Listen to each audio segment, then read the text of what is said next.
자, 그러면 이 질문을 좀 드려볼게요. 이미 뭐 말씀해 주셨던 것 중에 뭐 상당히 포함은 돼 있지만, 재원은 어떻게 마련하냐. 네. 그런 얘기가 나오는데 어떻게 네. 생각하고 계십니까? 그 부분에 대해서. 재원은요, 우리가 네. 지금 그러니까 아까 우리가 이제 국가부채에 영향을 미친다 할 때요. 네. 국가부채에 영향을 미친다는 얘기는 결국은 이제 그러니까 국채 발행 같은 게 있을 수가 있는 것인데, 네. 제가 이제 일찍이 주장한 게 뭐냐면요. 사실은 정치인들이, 일반 국민들과 포함해서 정치인들이 경제를 어렵게 생각하잖아요. 근데 특히 뭐냐면 경제에서도 금융을 굉장히 어려워들 하세요. 어렵죠. 예, 금융을 어려워하시는데, 그건 사실 경제 전문가들 책임이기도 한데요. 근데 사실, 우리가 그 한국은행이, 우리나라는 지금 너무 소극적으로 하고 있어요. 네. 한국은행의 주요한 역할 중에 하나가 뭐냐면은 정부의 은행을 역할을 하는 거기 때문에 정부가 발행하는 국채를 네. 매입할 의무가 있어요. 한국은행이요? 네, 한국은 네. 법에 따르면요. 네.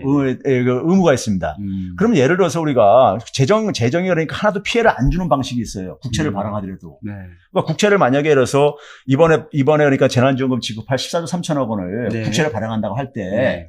그걸 예를 들어서 뭐 장기 국채로 한 30년, 50년을 발행을 하자 이거예요. 네. 그다음에 제로 금리로 발행하자 이거예요. 제로 금리로요. 네. 그리고 그걸 한국은행한테 인수시키게 하자 이거예요. 네. 예? 네. 그럼 한국은행이 그걸 인수해가지고 그냥 저장해 두라 이거예요. 시중에 유통시키지 말고요. 네, 네, 네. 예? 유통시키지 말고. 네. 그러면 그게 이자가 안 나갈 게 아닙니까? 네. 금리가 0%니까. 0%니까. 그럼 재정에서 부담이 없는 거잖아요. 네. 그렇죠? 네. 그리고 뭐냐면 그게 만기가 돌아오면요. 그때 경제 사정이 괜찮으면 갚으면 되는 거고 경제 사정이 안 좋으면 다시 취환하면 되는 거예요. 아. 예? 네. 그리고 더군다나 이건 뭐냐면 원화국채로 발행하는 거고 이 국채를 그러니까 외국인들 사가지도 할 필요 없고 한국은행이 인수해가지고 한국은행이 저장시켜두라 이거예요. 예? 그러면 한국은행에서 14조 3천억 원이나 돈만 더 이제 저거 한 거예요. 근데 지금 경제 활동이 지금 이렇게 이 중단되면요. 네. 돈들이 그러니까는 이게 지금 안 돌고 그러기 때문에 14조 3천억 원 정도 유동성을 공급하더라도 이 물가 상승할 가능성이 없어요. 물가 상승을 예, 그 정도 가지고는요. 예? 근데 이제 한간에 이제 그 언론을 보니까, 그러니까 저도 그렇게 생각하지만 이제 계속 이제 말씀을 드리는 겁니다. 예. 이렇게 얘기를 하더라고요. 야, 부동산 얘기하면서는 너희들이 시중에 네. 자금이 넘쳐난다고 얘기해놓고 거기다 또 돈을 부으면 네. 돈이 더 넘치게 되는데 모순된 거 아니냐 이렇게 얘기하는데 그거에 대해서 어떻게 생각하세요? 자, 우리가 지금 보게 되면요. 네. 미국이든 일본이든 유럽이든 간에요. 주요 선진 국가들이 금융위기 이후에 돈을 엄청 찍어냈어요. 맞죠. 그래서 양적 완화를 해가지고요. 네. 근데도 인플레이션이 안 생겨요. 그렇죠? 네, 맞습니다. 네. 중앙은행의 물가 목표치라는 게 있는데 한 인플레이션 2% 연이요. 네. 이걸 도달을 못해요. 그렇게 찍어내도요. 그 이유가 어디에 있냐면요. 돈을 찍어낸 돈이 시중에 많이 유통되면요. 물가가 오르게 돼 있어요. 오르게 돼 있죠. 근데 네. 이게 유통이 안 된다는 얘기예요. 그러면 결국 뭐냐면 그 찍어낸 돈이 전 국민들한테 필요한 사람한테 돈은 간 게 아니라 네. 필요 없는 사람들한테 주로 그 돈이 간 거예요. 그러니까 그래서 고소득자라든가 네. 금융회사들이든가 이런 사람들한테 가다 보니까 이 사람들은 고소득자들은 지금 돈이 없어서 소비를 안 하는 게 아니라 소비는 충분히 다 하고 있어요. 네. 근데 돈이 추가로 들어오더라도 수입이 들어오더라도 소비를 안 하죠. 네. 그럼 그거 가지고 뭐 하냐? 재테크하죠. 네. 주식이나 부동산에 들어가죠. 네. 그러니까 지금 보게 되면 주식이나 부동산 시장은 과열을 오르고 빚고 있죠. 예. 실물 경기는 안 살아나고 있고 그렇죠. 예? 네. 왜 실물 경기가 안 살아나냐? 대다수 중산층과 서민들한테 돈이 안 들어가기 때문인 거예요. 중앙은행이 돈을 찍어내서 공급을 한 게 서민과 대다수 서민한테 가야 되는데 거기로 가지 않고 돈이 그러니까 이것을 투기를 하는 사람이라든가 고소득자한테 가니까 그런 거예요. 네. 그래서 저는 뭐냐면 재난지원금도 그러니까 이게 재난지원금 같은 걸 오게 되면 이건 일반 국민한테 가는 거잖아요. 주머니에 바로 들어가는 그러니까 거죠. 이게 실물 경기에 도움이 되죠. 네. 근데 그동안에 우리나라 같은 경우는 한국은행이 금리를 계속 낮추다 보니까는 그 저금리를 이용하는 게 주로 누가 이용을 할 수 있어요? 아니, 그러니까 돈 빌리기 좋은 사람. 그렇죠. 대기업들이라든가 네. 그거 일반 신용등급 7등급 이하 이런 서민들은 못 빌려요. 네. 그러니까 주로 중앙은행이 한국은행이 돈을 풀어도 그게 일반 서민들한테 그림의 떡이 되니까요. 그게 안 와요. 네. 안 오니까 자연히 뭐냐면 돈이 시중에 유통이 안 되니까 물가 상승에 자극도 안 되는 거죠. 네. 그리고 그게 되게 어디로 가냐? 부동산 자금과 주식시장으로 들어가는 거잖아요. 네. 알겠습니다. 그러면 네. 교수님이 말씀하셨던 걸 우리 기재부 관리들이 모르나요? 저는 이게 어떻게 보면 이러한 구조와 논리가 네. 관성적으로 대표되는 측면 하나 있고요. 그리고 제가 그래서 평상시에 뭐냐면 금융민주화 한국은행 민주화를 많이 얘기하는데 네. 이건 박주민 의원님이 어차피 정치에 계시니까 제가 네. 이제 좀 관심을 부탁드리는 게 뭐냐면요. 한국은행이 굉장히 중요한 역할을 하잖아요. 네. 소위 사람들이 좋아하는 돈을 찍어내는 곳입니다. 네. 그렇죠? 그런데 그 한국은행의 그러한 이 막강한 권한을 네. 사실 국회가 별로 통제를 안 해요. 사실 독립시켜야 된다는 얘기를 주로 그렇죠. 하지 통제하거나 관여해야 그렇죠. 된다는 얘기는 거의 안 해요. 근데 우리가 예를 들어서 정부가 재정을 쓸 때는요. 네. 국회로부터 통제를 받잖아요. 그렇죠. 그렇죠? 예. 근데 중앙은행이 돈 찍어내는 것에 대해서는 통제를 안 받아요. 그렇죠. 그러면 통제를 안 받고 중앙은행이 독립성을 가지려면은 중앙은행이 자신의 목표를 제대로 수행을 해야 되는 거예요. 그렇죠. 근데 중앙은행의 지금 목표 중에 보게 되면요. 물가 안정하고 금융 안정만 되어 있는데 그렇죠. 예. 근데 사실 중앙은행의 중요한 역할이 완전 고용 같은 거예요. 돈이 없는 미국은 사람들한테는 그렇죠. 미국이 그런 게 예. 미국이 그런 이유가요. 사실 이렇게 보면 됩니다. 물가 안정하고 완전 고용이 이게 계급적인 타협의 산물이에요. 자, 물가 안정은 화폐 가치 안정이에요. 네. 그러니까 물가 안정을 추구하는 이유는 돈 많은 사람들한테 도움이 되줘요. 네. 내 화폐 가치가 안 떨어지니까. 그렇죠. 근데 돈 없는 사람한테는 별로 그게 큰 도움이 안 되는 거예요. 손해 볼 게 없는 거예요. 그렇죠. 물가 올라도요. 예. 그 사람들한테 필요한 것은 일자리인 거예요. 일자리죠. 예. 그래서 이게 철저하게 계급적으로 타협이 이루어진 거예요. 미국은요. 그래서 미국의 고용법에 의해서 완전 고용을 국가의 의무로 규정 지으면서 중앙은행이 그러니까 목표를 이렇게 인수한 거예요. 그런데 우리나라 중앙은행의 그 중요한 것들을 결정한 걸 누가 하냐? 금융통화위원회가 하고 있죠. 그렇죠. 7명이에요. 예. 근데 5명은 정부의 직간접적으로 어쨌든 영향을 받는 사람들이 하고 있지만은 네. 2명을 보게 되면요. 한 사람은 은행연합회에서 추천하게 돼 있죠. 네. 은행연합회가 뭡니까? 은행들의 그러니까 이익단체지요. 네. 그렇죠. 하나는 대한상공회에서 추천하게 돼 있어요. 경제계네요. 경제계죠. 네. 거기에 보게 되면요. 청년, 자영업자, 소위 말해서 노동자 이런 거 없어요. 네. 다른 나라도 그러냐? 아니에요. 다른 나라는 안 그래요. 이게 그러니까는 그 국민들의 그러니까는 이해관계를 잘 배변해 줄 수 있는 게 구성이 돼야 되는 거예요. 네. 근데 그걸 우리는 방치하고 있는 거예요. 그렇죠. 그리고 자연히 어떻게 하겠습니까요? 거기 이해관계 가한 사람들이 들어가가지고 누구 이익을 누구의 관점에서 통화 정책을 쓰겠냐고 수립하겠냐고요. 그런 점에서 그러니까는 우리나라 이제 기재부 관료들도 그러니까 기본적으로 사실은 그동안에 우리가 지난 수십 년간에 우리나라 경제 구조는 재벌 중심의 경제 구조고요. 그렇죠. 그다음에 뭐냐면 기본적으로 자본 중심의 이런 경제 구조 속에서 네. 그 속에서 거의 그러니까는 구조화돼 버린 거예요. 그들의 사고라든가 그들의 정책 결정 방식들도요. 단지 그것이 일반 국민들이 경제에 대해서 잘 모르다 보니까는 그걸 제대로 이제 그러니까는 이해를 못 하고 그냥 끌려다니고 있는 이런 상황이었던 거죠. 사실 이제 그래서 박주민 의원님의 역할이 굉장히 중요합니다. 네. 일단은 교수님 말씀을 사실 저는 이제 교수님 이 말씀을 전에부터 여러 번 들었었거든요. 네. 그리고 이제 읽어보기도 하고 그렇게 했는데 네 사실 이제 그런 부분을 좀 바꾸는 거 그렇게 좀 전환되는 게 굉장히 필요한데 네. 아까 말씀하셨던 것처럼 관성이라 그럴까요? 네. 또는 관행이라 그럴까요? 이런 것들이 굉장히 큰 힘을 발휘하고 있는 그런 상황이라서 이런 부분을 저희 당이 좀 나서서 좀 바꿀 필요가 있다 이렇게 생각이 듭니다. 근데 한번 과거에 한번 봐보세요. 과거 지난 보수 정권에서도 네. 경제부총리 했던 이런 사람들 중에요. 네. 어디가 있는가 한번 봐보세요.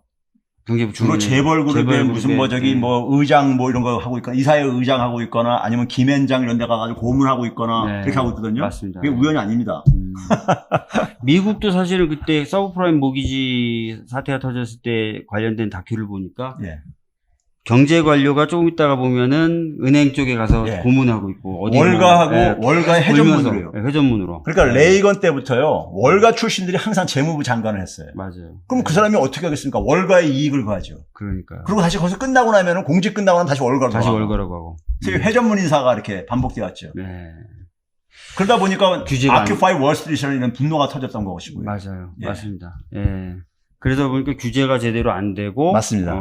예. 항상 구멍이 생기고 이렇게 그렇죠. 됐던 예. 문제가 있었던 것 같은데 우리나라도 사실 모피아 부르고 그 모피아들이 또 퇴직 후에는 여러 가지 금융기관이나 기업 쪽에 가 있는 맞습니다. 모습은 계속 예. 볼 수 있었거든요. 예. 그런 거 좀 끊어내면서 말씀하신 대로 예. 이제 한국은행의 민주적 통제성을 좀 높이고 또 금융도 좀 개혁을 해서 사실은 이제 많은 서민들이 금융에 쉽게 접근할 수 있으면서 경제적 어려움을 좀 극복할 수 있는 그런 새로운 좀 발상들을 해야 되는 것 같습니다. 예. 제가 사실 오늘 이 시간에 나온 이유가요. 박주민 의원님이 저는 꼭 전면에 나섰으면 좋겠어가지고 그래야지만이 바뀔 것 같아서 제가 오늘 일요일날 밤인데도 시간을 내서 나온 이유가 거기에 있습니다. 박주민 의원님을 여러분들 좀 전폭적으로 좀 지지를 해줘가지고 큰 역할을 좀 맡게 해줬으면 좋겠습니다. 아유, 감사합니다. 그게 국민들한테 희망인 거니까요. 네, 아유, 감사합니다. 갑자기 마음이 확 무거워져서 어깨도 확 무거워지고 그런데요. 하여튼 감사드리고요. 지금까지 이제 최백우 교수님하고 2차 재난지원금이 왜 필요하냐. 그 다음에 2차 재난지원금을 만약에 지급할 경우에, 지급 대상과 범위는 어떻게 하면 좋냐. 더 나아가서, 재원은 어떻게 마련할 수 있겠느냐라는 말씀까지 다 해주셨어요. 특히 재원 관련돼서는 한국은행이 이제 국가가 발행하는 국채를 인수하는 방법. 그 다음에 정 안 되면 상위 1%에게 사회 연대적 의미에서의 세금을 좀 추가로 그렇죠. 걷어들이는 방법도 있다. 예. 그런 거 좀 터놓고 편하게 생각하자라는 말씀까지 해주셨습니다. 그리고 마지막에 최근에 이제 여러 가지 경제 정책이 난맥을 겪고 있는 원인 중에 하나로 뭐 한국은행 이라든지 이런 금융 쪽의 민주화가 좀 필요하다라는 말씀까지 해주셨습니다. 늦은 밤이지만 굉장히 공부 많이 한 시간이었던 것 같고요. 이제 좀 마쳐야 될 것 같은데 마치기 전에 한 말씀 좀 재난지원금이라든지 이런 거 관련돼서 말씀해 주실 수 있으시면 말씀해 주셨으면 좋겠습니다. 예, 지금 우리가 경제 상황은요, 미국 같은 경우 보게 되면 대공황 때보다 더 안 좋다고 할 정도로 최악의 상황입니다. 이거는 그러니까 경제적인 요인에 의해서 발생한 경제 위기가 아니라요, 어떻게 보면 우리가 보건에 의해서 발생한 요인이기 때문에 이게 특수한 상황인 겁니다. 그래서 이 상황을 해결하려면 결국은 보건의 해법이 나와야 되는 거예요. 소위 말해서 백신이라든가 이런 것들이 나와야 되는 것이죠. 그럼 그 전까지는 경제도 이게 생태계고 연결망입니다. 이게 지금 그러니까 끊어지게 되면요, 한번 이게 무너지고 나면 다시 일으켜 세우는데 굉장히 비용이 많이 들어가요. 그래서 가능한 한 쓰러지지 않게 일단은 단기적으로 막아줘야 됩니다. 그런 역할을 하는 게 재난지원금과 지역화폐를 연계해가지고 한시적으로 그러니까 지출할 수 있게 해가지고 일단 정부가, 시장이 지금 작동을 못하고 있는 거예요. 그럼 정부가 그걸 억지로라도 연결을 시켜줘야 되는 거예요. 끊어지지 않게 해요. 그런 점에서 2차 재난지원금은 조속히 해야 되는 것이고요. 조속히 하기 위해서는 선별보다는 그러니까 모든 국민들 대상으로 다 지급을 해야 되는 것이고요. 그리고 이러한 때 그러니까 가장 중요한 것은 관료들은 그러니까 이런 부분에 대해서 굉장히 그러니까 소극적일 수밖에 없어요. 정치권이 그러니까 중심을 잡아줘야 됩니다. 정치가 이런 때 역할을 못하게 되면요, 시민들은, 서민들은 그러니까 희망을 가질 수가 없습니다.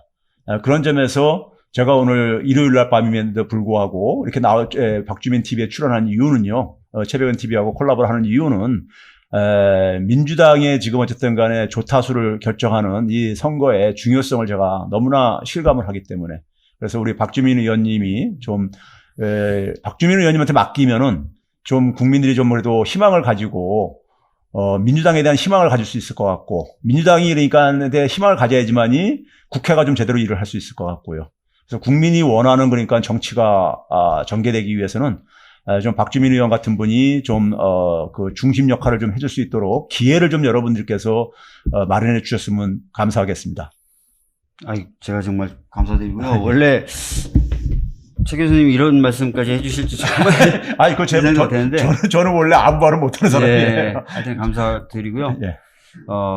사실 이제 여러 가지 어려운 점 속에서 더불어민주당 전당대회가 진행되고 있습니다. 뭐 어쩔 수 없죠.